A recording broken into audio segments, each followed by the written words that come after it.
Everyone, today we'll talk about how to fix or how to solve the problem of Discord problem on the application of Facebook. You will go to settings.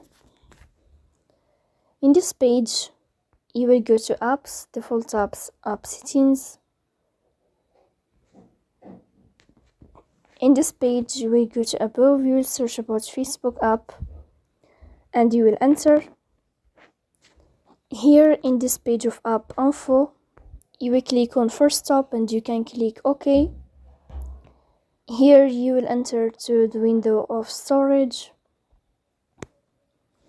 Here you can click on clear cache, but pay attention, don't click clear data because that can delete your account.